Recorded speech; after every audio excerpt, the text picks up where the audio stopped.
Good morning students. आज के हम अपने इस सेशन में स्टडी करने वाले हैं hybridisation of coordination compound. Coordinate compound का हाइब्रिडाइजेशन जो बताता है हमें geometry of coordinate compound. Coordinate compound की ज्योमेट्री को डिस्क्राइब करता है। तो किसी कॉम्प्लेक्स का हाइब्रिडाइजेशन निकालने के लिए हमें कुछ स्टेप्स फॉलो करने होंगे। फर्स्ट स्टेप है, फर्स्ट पॉइंट है calculate oxidation state of metal. आपको कॉम्प्लेक्स के मेटल का ऑक्सीडेशन स्टेट कैलकुलेट करना है। Second point, right the electronic configuration of metal ion. Metal ion का आपको इलेक्ट्रॉनिक कॉन्फ़िगरेशन लिखना है। Third point, draw block of valence electron और वैलेंस ऑर्बिटल। जो वैलेंस ऑर्बिटल है आपको उसका ब्लॉक डायग्राम निकालना है, बनाना है, जो बेसिकली डी और एस होगा। And fill the electron of metal into it. And अपने इलेक्ट्रॉन्स को हुंस रूल फॉलो करते हुए आपको इसमें इलेक्ट्रॉन फिलअप करना है। Next point, check the nature of ligand. Ligand का नेचर चेक कीजिए, स्ट्रॉन्ग लिगेंड है या वीक लिगेंड है। बेसिकली आपका जो लिगेंड होगा उसमें cyanide, NO and CO carbonyl, ये तीनों स्ट्रॉन्ग लिगेंड में आप कंसीडर करेंगे। रिमेनिंग को आप वीक लिगेंड में कंसीडर करेंगे। इसमें कुछ एक्सेप्शंस हैं जो हम लोग नॉर्मल एग्जांपल करने के बाद सीखेंगे। रिमेनिंग जो भी बच गया वो कैसा लिगेंड हो जाएगा? वीक लिगेंड हो जाएगा। स्ट्रॉन्ग लिगेंड के केस में आपको अपने मेटल के इलेक्ट्रॉन को पेयर कर देना है। वीक लिगेंड के केस में no pairing required. Weak ligand के केस में आप इलेक्ट्रॉन जैसे है वैसे ही छोड़ दीजिएगा, आप उसमें पेयरिंग नहीं करेंगे। Next point, fill the electrons of ligand. जितने भी हमारा कोऑर्डिनेशन नंबर होगा, जितना नंबर ऑफ डोनर साइट होगा, जितना लिगेंड होगा, उसके इलेक्ट्रॉन को हम फिल करेंगे। Fill the electrons of ligand in vacant orbital of metal ion. Metal ion के वैकेंट ऑर्बिटल में हम इलेक्ट्रॉन को फिल अप करेंगे। And on the basis of their entry predict the hybridisation of that coordinate compound. उसके basis पे हम decide करेंगे कि हमारे मॉलिक्यूल का, हमारे कोऑर्डिनेट कंपाउंड का हाइब्रिडाइजेशन क्या होगा। इस चीज को समझने के लिए हम लोग एक एग्जांपल कंसीडर करते हैं। सपोज एक एग्जांपल कंसीडर किया हमने। हमारा एग्जांपल है K4FeCl का होल 6। ये एग्जांपल कंसीडर किया हमने। अब पॉइंट वाइज चलते हैं। सबसे फर्स्ट पॉइंट क्या था हमारे पास? सबसे फर्स्ट पॉइंट था calculate oxidation state of metal ion. तो ऑक्सीडेशन स्टेट कैलकुलेट करते हैं। आयरन को क्या कंसीडर कर लिया हमने? X प्लस साइनाइड का वैल्यू क्या होगा? -1। आपको बताया है मोनोडेंटेट एनायनिक लिगेंड है ये, तो -1 into 6 -6। पोटेशियम फर्स्ट ग्रुप का मेटल है, दैट मींस +1 into 4 कोई चार्ज अवेलेबल नहीं है, is equal to 0। Then X is equal to calculate करने पे वैल्यू क्या आ जाएगा हमारे पास? +2 आएगा। फर्स्ट स्टेप हमारा क्लियर हो गया। सेकंड स्टेप क्या था? Write electronic configuration of metal ion. जिन बच्चों को इलेक्ट्रॉनिक कॉन्फ़िगरेशन लिखने में प्रॉब्लम हो वो सबसे पहले आयरन का इलेक्ट्रॉनिक कॉन्फ़िगरेशन लिखेंगे। आया है +2, पहले मैं आयरन का लिखूंगा। एक एक पॉइंट एक्सप्लेन करते हैं लोग। आयरन का एटॉमिक नंबर 26 का अगर मैं इलेक्ट्रॉनिक कॉन्फ़िगरेशन लिखूं तो मैं पूरा लिखता हूं। 1s2 2s2 2p6 3s2 3p6। इसको आप और क्या लिख सकते हैं? आर्गन लिख सकते हैं। क्लियर? उसके बाद क्या हो जाएगा हमारे पास? 4s2 3d6। ये तो हो गया आपका किसका? मेटल का इलेक्ट्रॉनिक कॉन्फ़िगरेशन। अब आपको किसका लिखना है? मेटल आयन का लिखना है, दैट मींस आयरन +2। अगर आप आयरन +2 का लिखिएगा तो एटॉमिक नंबर में कोई चेंज नहीं होगा, इलेक्ट्रॉन कम हो जाएंगे। इलेक्ट्रॉन कम हो जाएंगे तो मैं शॉर्टकट तरीका अपनाता हूं, आर्गन। देन आपने क्या किया? ऑर्गन। उसके बाद 2 इलेक्ट्रॉन आपको इजेक्ट करने हैं, तो 2 इलेक्ट्रॉन आप कहां से इजेक्ट करेंगे? आउटर मोस्ट सेल से इजेक्ट करेंगे। आउटर मोस्ट सेल इसमें कौन है? 4s है। तो आपने 4s से 2 इलेक्ट्रॉन इजेक्ट कर दिया, तो 4s 0 लिखने का कोई मतलब नहीं बनता। आप क्या लिखेंगे? 3d6 4s 0। ये 4s लिखने का कोई मतलब नहीं है। अब हम इसका थर्ड पॉइंट पे चलते हैं। और थर्ड पॉइंट पे क्या बताया इन्होंने? आपको ब्लॉक्स बनाने हैं। तो डी में कितने ब्लॉक होते हैं? डी में मैक्सिमम नंबर ऑफ इलेक्ट्रॉन होते हैं 10। एंड 10 के लिए आप कितने ब्लॉक का यूज करते हो? 5 ब्लॉक्स।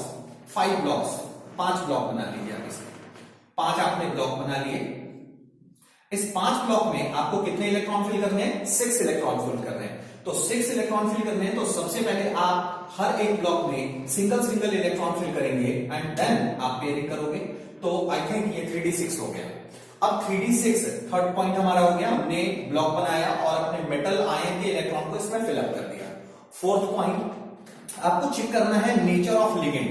तो आपका लिगेंड कौन से नेचर का है, मैंने आपको बताया कि आपको क्या क्या याद रखना है। आपको याद रखना है Cn, Co और No, इन तीनों को आप कंसीडर करके चलोगे स्ट्रॉन्ग लिगेंड। अभी मैं मोनोडेंटेट की बात कर रहा हूं, बाइडेंटेट, ट्राइडेंटेट, पॉलीडेंटेट के केस में चलोगे तो ये स्ट्रॉन्ग लिगेंड की तरह बिहेव करेंगे।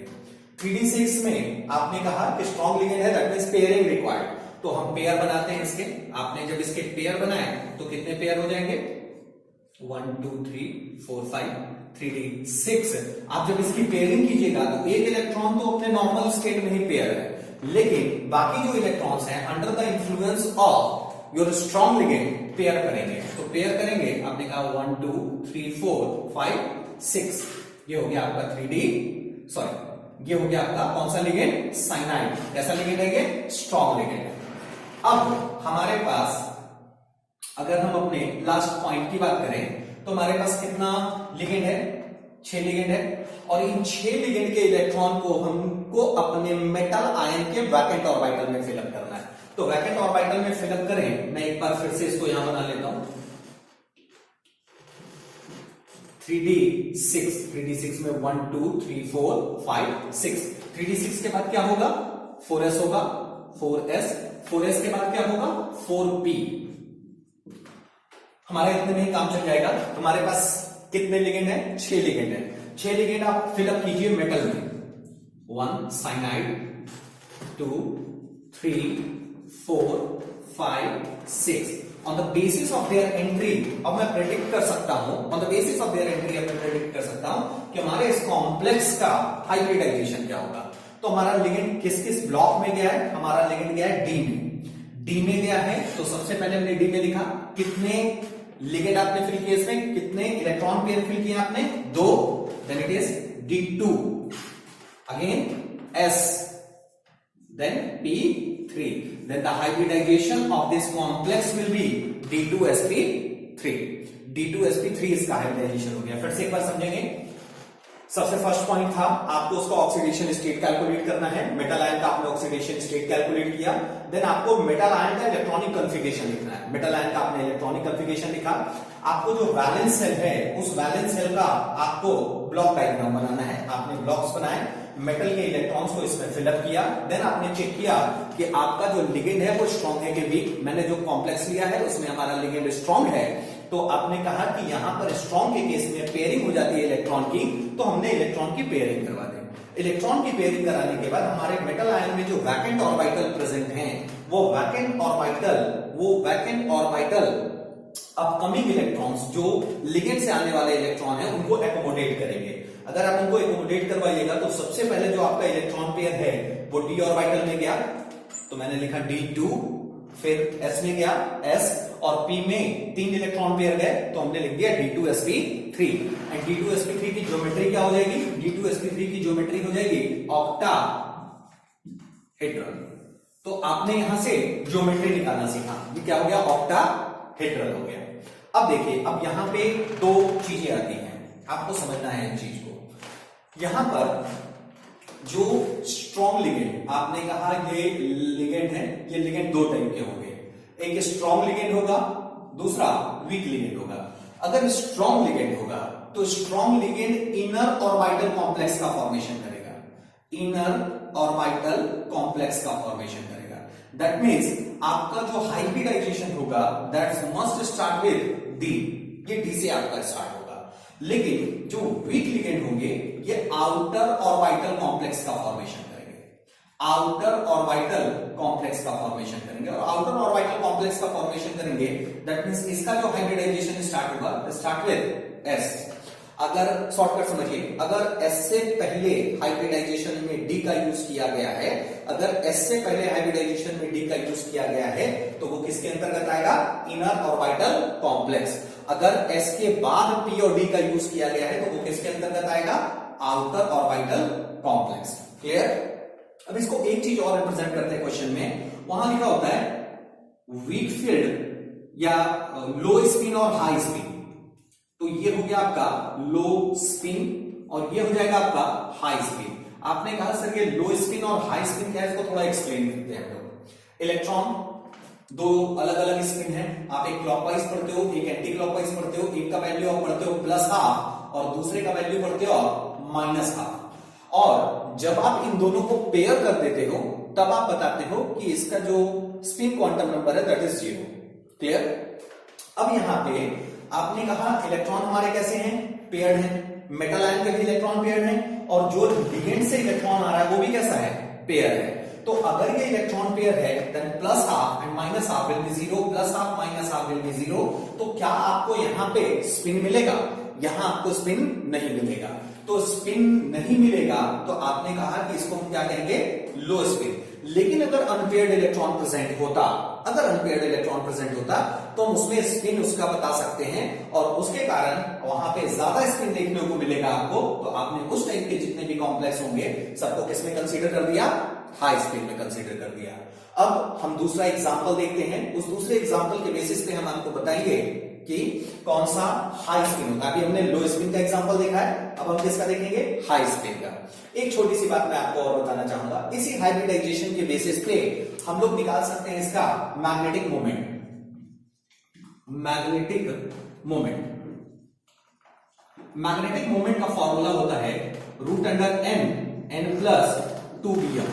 bm is bore magneton. सबसे पहले मैं आपसे पूछना चाहूंगा कि ये जो आपका कॉम्प्लेक्स आयन है ये पैरामैग्नेटिक है या डायमैग्नेटिक? तो आप कहोगे सर यहां सारे इलेक्ट्रॉन पेयर्ड हैं और इलेक्ट्रॉन जब पेयर्ड होते हैं दैट मींस हमारा जो कॉम्प्लेक्स है ये कॉम्प्लेक्स कैसा है, डायमैग्नेटिक। ये डायमैग्नेटिक कॉम्प्लेक्स है। अब अगर ये डायमैग्नेटिक कॉम्प्लेक्स है तो क्या इसका मैग्नेटिक मोमेंट होगा? डायमैग्नेटिक कॉम्प्लेक्स का मैग्नेटिक मोमेंट नहीं होता क्योंकि यहां जो n है वो रिप्रेजेंट करता है नंबर ऑफ अनपेयर्ड इलेक्ट्रॉन। तो क्या बाबू इसमें अनपेयर्ड इलेक्ट्रॉन है? नहीं, इसमें अनपेयर्ड इलेक्ट्रॉन नहीं है। दैट मींस आप n की वैल्यू क्या पुट करोगे, 0। Then overall the value of magnetic moment will be 0। तो किसी भी डायमैग्नेटिक कंपाउंड का, कोऑर्डिनेट कंपाउंड का मैग्नेटिक मोमेंट वैल्यू नहीं होगा। क्लियर? ओके, अब हम लोग एक एग्जांपल और कंसीडर करेंगे ताकि आपका कंसेप्ट और क्लियर हो जाए। एक एग्जांपल लेते हैं, K2NiCl4। इस बार मैंने कोऑर्डिनेशन नंबर 4 लिया है। क्लियर? पॉइंट वाइज चलते हैं। हमारा सबसे फर्स्ट पॉइंट था ऑक्सीडेशन स्टेट निकालना। ऑक्सीडेशन स्टेट कैलकुलेट करते हैं, x प्लस क्लोरीन का वैल्यू -1 इंटू 4 प्लस पोटेशियम का value 2 is equal to 0, then x is equal to +2। Second point, मुझे इसका इलेक्ट्रॉनिक कॉन्फ़िगरेशन लिखना है। तो मुझे किसका इलेक्ट्रॉनिक कॉन्फ़िगरेशन लिखना है, निकेल +2 का। निकेल +2 का लिखना है तो निकेल को हम लोग शॉर्ट फॉर्म में लिखते हैं, organ 18, 4s2 and 3d8 28। Nickel का 28 होता है। आपको इसमें से कितने इलेक्ट्रॉन इजेक्ट करने हैं, 2 इलेक्ट्रॉन इजेक्ट करना है। कहां से इलेक्ट्रॉन इजेक्ट करोगे, आउटर मोस्ट सेल से इलेक्ट्रॉन इजेक्ट करोगे। तो आउटर मोस्ट सेल कौन सा हो गया यहाँ पे 4s। तो आपने इस 4s से इलेक्ट्रॉन को इजेक्ट कर दिया। तो देन हमारा जो Ni2+ का इलेक्ट्रॉनिक कॉन्फ़िगरेशन हो गया, ऑर्गन 4s0 3d8। आप 4s0 नहीं भी लिख सकते हैं, बिगिनर्स के लिए है। अब नेक्स्ट मुझे क्या करना है, ब्लॉक्स बनाने हैं। ब्लॉक्स किसके बनेंगे, डी के बनेंगे। कितने ब्लॉक बनेंगे बाबू, 5 ब्लॉक्स बनाएंगे। 3d8। तो सबसे पहले तो हम लोग सिंपल इलेक्ट्रॉन करते हैं, 1 2 3 4 5 6 7 8। ये हमने 8 इलेक्ट्रॉन कंसीडर किया। अब मुझे चेक करना है नेचर ऑफ लिगेंड। तो हमने नेचर ऑफ लिगेंड चेक किया तो हमारा लिगेंड कैसा है, हमारा लिगेंड ना तो साइनाइड है, ना तो कोबाल्ट है, सॉरी कार्बोनिल है, और ना ही नाइट्रोसिल है। तो हमने कहा कि यहां पर ये स्ट्रॉन्ग लिगेंड नहीं है। अगर ये स्ट्रॉन्ग लिगेंड नहीं है तो इस केस में आप क्या करोगे, आप इस केस में इलेक्ट्रॉन में कोई चेंज नहीं करोगे। आपको यहां इस केस में पेयरिंग नहीं करनी है। अब आपको अगर इसमें पेयरिंग नहीं करनी है तो आप क्या करोगे, आपने कहा क्लोरीन है, क्लोरीन कैसा, वीक लिगेंड। आपको एज इट इज इसको छोड़ देना है, एज इट इज आप इसको छोड़ दीजिए। आपने फिर से 5 ब्लॉक ड्रॉ किए, अपने इलेक्ट्रॉन्स को फिल किया। इलेक्ट्रॉन्स को फिल करने के बाद अब हम चलते हैं, बात करते हैं इसके मेटल आयन के वैकेंट ऑर्बिटल पे। तो 3d के बाद कौन वैकेंट होगा, 4s होगा। 4s के बाद कौन होगा, 4p होगा। हमारा इतने में ही काम चल जाएगा। हमारे पास लिगेंड के नंबर कितने हैं? 4। कितने लिगेंड्स हैं हमारे पास?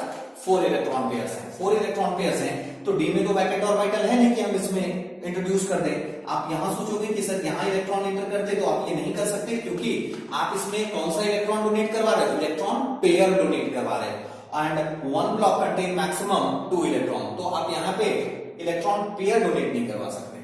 तो अब आप अपना इलेक्ट्रॉन पेयर किसमें डोनेट करवाएंगे? 4s में, क्लोरीन क्लोरीन क्लोरीन क्लोरीन। आपने 4 इलेक्ट्रॉन पेयर s और p ऑर्बिटल में डोनेट किए हैं। s और p ऑर्बिटल में डोनेट किया तो on the basis of their entry मैं कह सकता हूं सबसे पहला हमारा इलेक्ट्रॉन पेयर किसमें गया है? s, नंबर 1 लिखने की जरूरत नहीं है। p में गया है कितना? 3, तो हाइब्रिडाइजेशन क्या हो गया इसका? sp3। इसका हाइब्रिडाइजेशन क्या हो गया? sp3। अब बात करते हैं इससे मिलने वाले इंफॉर्मेशंस के बारे में। तो सबसे पहले ये sp3 मुझे किसके बारे में इंफॉर्मेशन देगा? Geometry, and the geometry is tetrahedral. अब आपको ये बताना है ये लो स्पिन है या हाई स्पिन, ये इनर ऑर्बिटल कॉम्प्लेक्स है या आउटर ऑर्बिटल कॉम्प्लेक्स। मैंने आपको बताया था इससे पिछले एग्जांपल में कि इनर ऑर्बिटल कॉम्प्लेक्स डी से स्टार्ट होगा और आउटर ऑर्बिटल कॉम्प्लेक्स एस से स्टार्ट होगा। तो यहां आपका ये इलेक्ट्रॉनिक कॉन्फ़िगरेशन किससे स्टार्ट हो रहा है? एस से। दैट मींस ये क्या हो गया आपका? Outer orbital complex. ये हो गया आपका आउटर ऑर्बिटल कॉम्प्लेक्स। अब बात करते हैं ये पैरामैग्नेटिक है या डायमैग्नेटिक। तो वो तो नंबर ऑफ इलेक्ट्रॉन से, इलेक्ट्रॉन के अरेंजमेंट से पता चलता है। आपने कहा सर यहाँ पे अनपेयर्ड इलेक्ट्रॉन है, दैट मींस ये जो हमारा कॉम्प्लेक्स है दैट कॉम्प्लेक्स इज पैरामैग्नेटिक। अगर ये कॉम्प्लेक्स आपका पैरामैग्नेटिक है तो मैंने आपको बताया कि आप डायमैग्नेटिक के केस में आपका मैग्नेटिक मोमेंट वैल्यू 0 होता है, लेकिन पैरामैग्नेटिक के केस में आपका मैग्नेटिक मोमेंट वैल्यू होगा। तो हम लोग मैग्नेटिक मोमेंट कैसे कैलकुलेट कर रहे थे? मैग्नेटिक मोमेंट के लिए हमने फॉर्मूला लिखा था n+2 Bm। अब n क्या हो गया आपका? Number of unpaired electrons. कितने नंबर ऑफ अनपेयर्ड इलेक्ट्रॉन्स हैं? 2। तो आपने पुट किया इसमें 2 + 2 Bm। तो मैं सीधा लिख दूं इसको बाबू √8 Bm।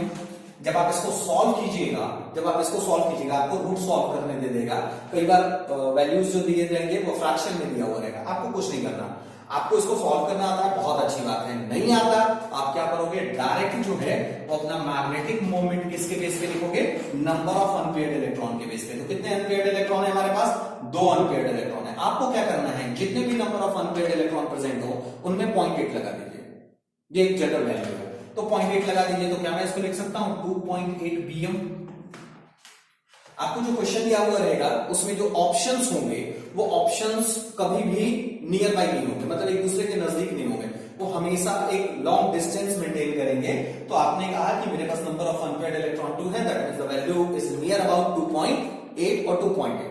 ओके, एक एग्जांपल और कंसीडर करते हैं हम लोग, एक एग्जांपल और लेते हैं। अब ये जो एग्जांपल हम कंसीडर करेंगे ये आपको खुद से बनाना है, खुद से आप समझिएगा कि किस तरीके से आप इसको सॉल्व कर सकते हैं। लाइक CONH3 का होल 6 Cl2, ये ले लिया मैंने। CONH3 का होल 6 Cl2।